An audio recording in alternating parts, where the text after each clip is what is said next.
I never thought baby clothes could cause so much drama, but that's exactly what happened last spring. Standing in my walk-in closet, carefully folding tiny onesies and matching sets that my daughter Lily had outgrown, I couldn't help but smile at the memories each piece held. These weren't just any clothes. They were specially curated pieces I collected during my pregnancy, each one representing a moment of joy and anticipation. My sister-in-law Amanda was expecting her first child, and I thought sharing these precious items would be a beautiful way to welcome my future niece or nephew into the family. Some of these pieces had been worn just once or twice before Lily outgrew them. Others still had their tags on. Babies grow so fast after all. Mama, can I help? Lily's sweet voice pulled me from my thoughts. At 4 years old, she was already such a caring soul. She stood in the doorway, her dark curls wild from her afternoon nap. Of course, sweetheart. Come help me pick up a special clothes for your new cousin. Together, we sorted through the items.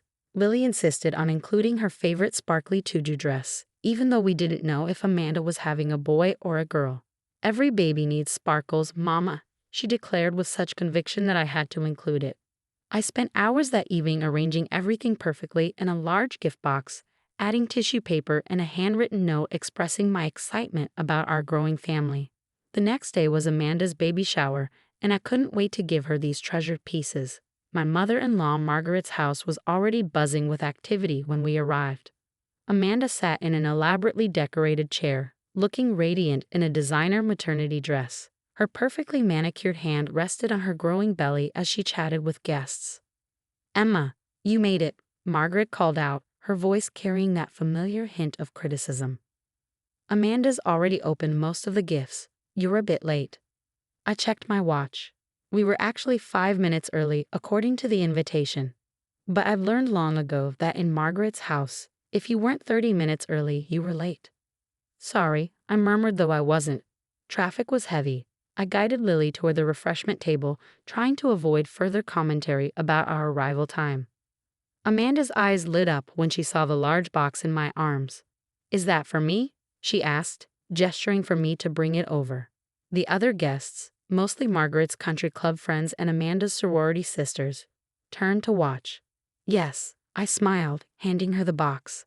"I hope you'll love these as much as we did." Amanda's perfectly shaped eyebrows rose as she lifted the lid. Her expression shifted from curiosity to confusion to something else entirely as she pulled out the first item, a beautiful organic cotton sleeper set that had cost more than I cared to admit. "Are these used?" Her voice carried across the suddenly quiet room. She held the sleeper between two fingers as if it might contaminate her. "Some of them were Lily's, yes," I explained, my cheeks warming. "But many still have tags, and they're all in perfect condition." You thought I'd want your hand-me-downs." Amanda's laugh was sharp, cutting. "Oh, Emma, we don't accept used clothes in this family. We can afford new things." Margaret stepped forward, her face pinched with disapproval. "Really, Emma? I thought you knew better. Amanda deserves fresh, new things for her baby." But Mama picked the special clothes.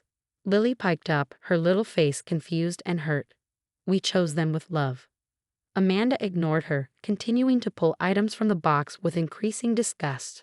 When she reached the tutu dress, she actually snorted. "What even is this? Are you trying to make my baby look ridiculous?" "That's my favorite." Lily's voice wobbled, tears filling her eyes. "Sweetheart, why don't you go play in the garden?" I suggested quietly, not wanting her to witness any more of this ugliness. Once she was safely out of earshot, I turned back to Amanda. "Those clothes are worth thousands of dollars. Many of them are from exclusive boutiques in Paris and Milan." I thought. "Oh, please." Amanda cut me off again. "Everyone knows you can barely afford your mortgage. Don't try to pretend these aren't just cheap hand-me-downs you're trying to pass off as something special." The room had grown uncomfortably quiet, with other guests shifting awkwardly in their seats. I saw a few phones discreetly recording the scene, and my chest tightened with humiliation. "I think," Amanda announced, standing up with theatrical effort, "these belong in the trash. We wouldn't want anyone thinking we accept charity." With that, she dropped the entire box into a large garbage bag, designer labels and all. Margaret nodded approvingly. "Now, who's ready for cake? I had it specially made at that exclusive bakery downtown. No homemade nonsense here." I slipped out to the garden, finding Lily sitting under the old oak tree. She looked up at me with those big brown eyes that could break my heart. Mama, why didn't Aunt Amanda like our presents? I sat down beside her, pulling her close. Sometimes, sweetheart, people can't see the love that comes with a gift. They only see what they want to see. But the sparkly dress. I know, baby, I know. I kissed the top of her head, already formulating a plan.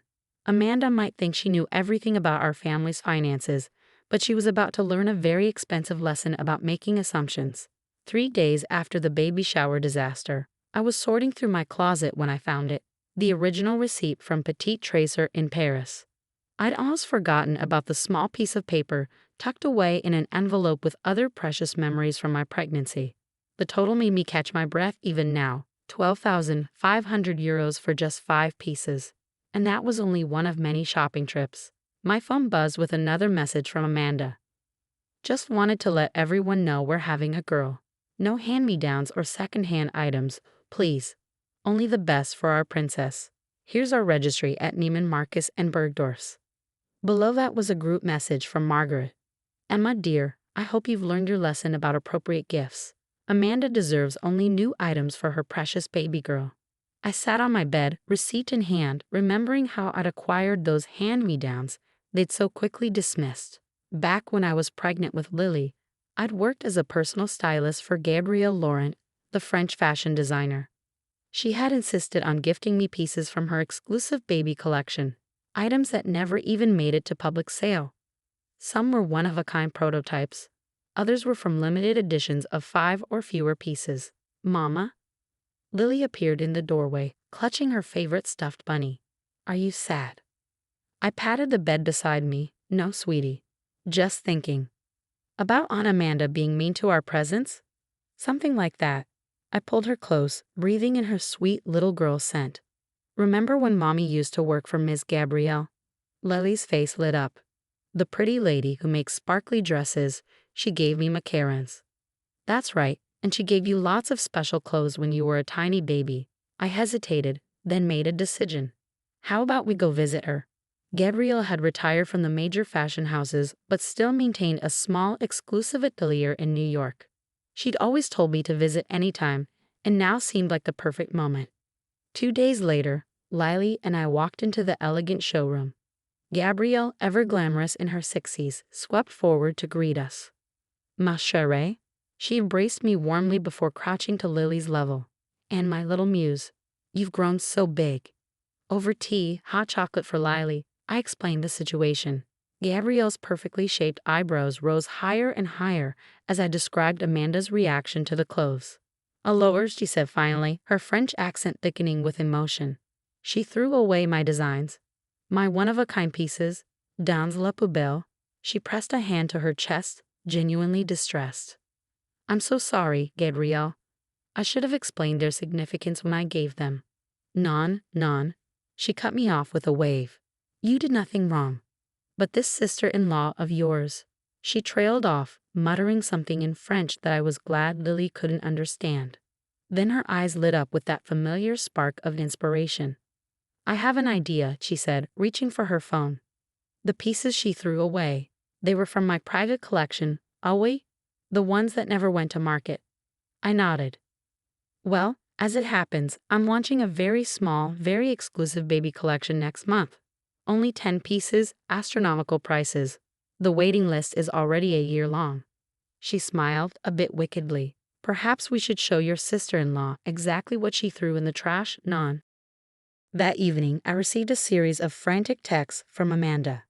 OMG, did you see the new Gabrielle Laurent baby collection? The prices are insane. That tutu dress is selling for $15,000. There's already a wait list. I smiled, remembering the identical tutu dress now sitting in a garbage bag somewhere. The next message was from Margaret. Emma, dear, we need to talk. Come to dinner tomorrow night. Just adults, please. When I arrived at Margaret's house the next evening, Amanda was already there, surrounded by printouts from Gabrielle's website.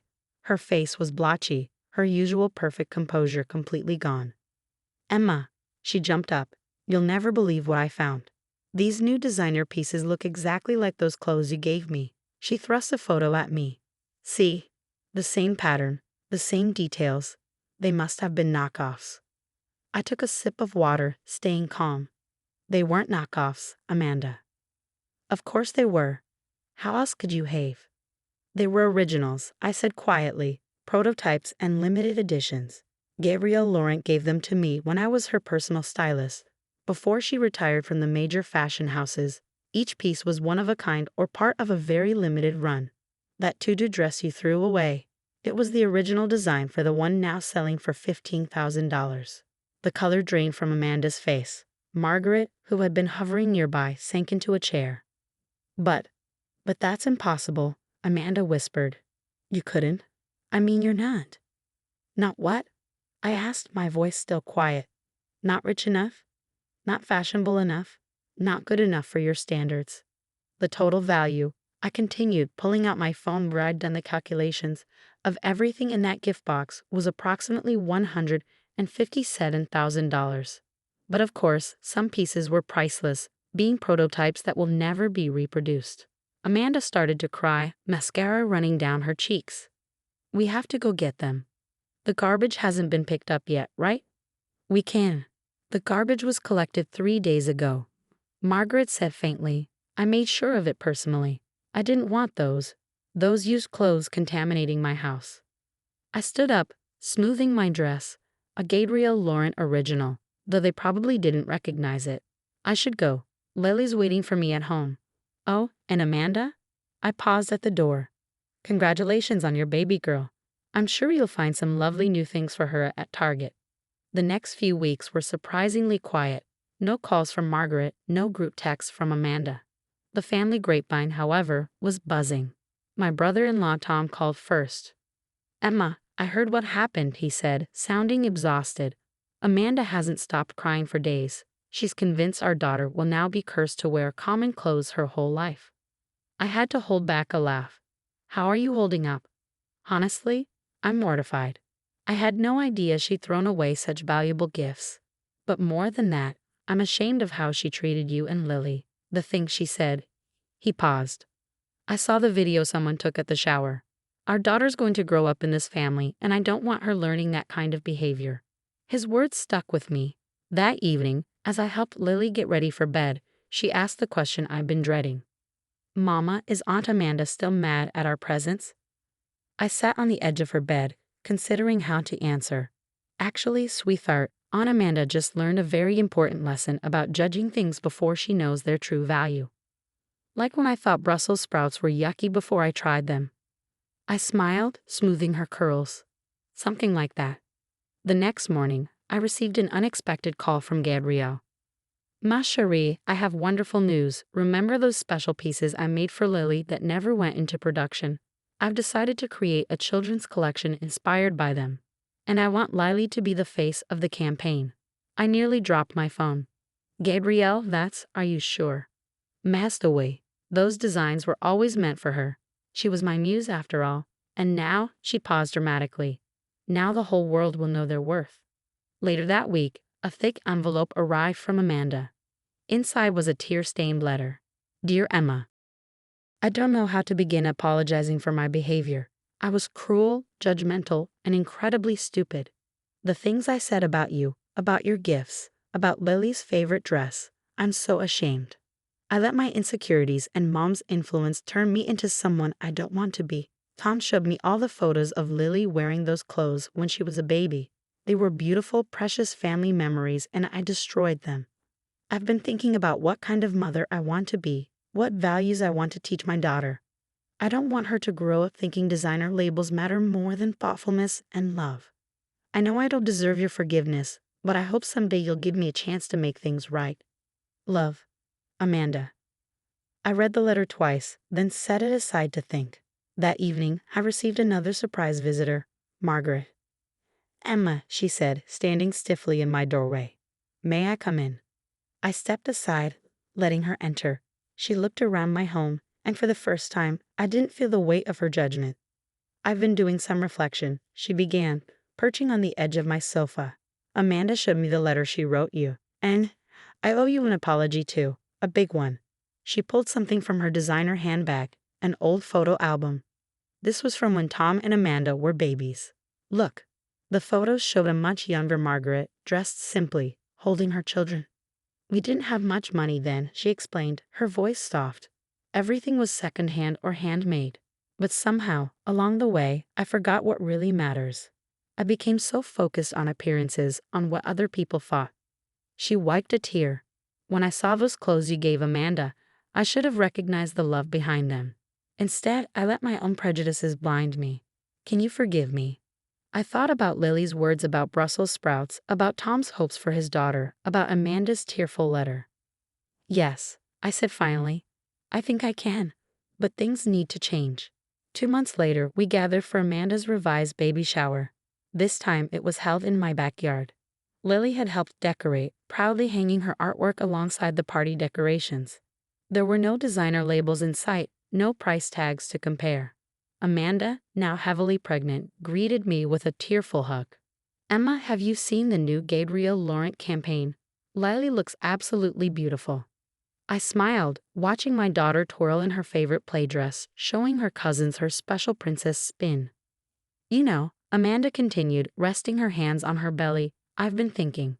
Would you maybe save some of Lily's clothes for my daughter? The regular ones, I mean. I'd love for her to have something from her cousin. Something with real meaning. Of course, I said. And Amanda? I have something for you. I handed her a small box. Inside was a tiny tutu dress, similar to the one she'd thrown away, but in soft pink instead of purple. Gabrielle made it especially for your daughter, I explained. She said every baby deserves a little sparkle. Amanda burst into tears, though these days, what didn't make her cry? It's perfect, she whispered. Not because of who made it, but because it came from you. Watching Lily show her aunt the proper way to twirl in a tutu dress, I smiled. Sometimes the most valuable things in life aren't the ones with the highest price tags. They're the ones filled with love, given with an open heart and received with gratitude. Even if it takes a while to learn that lesson.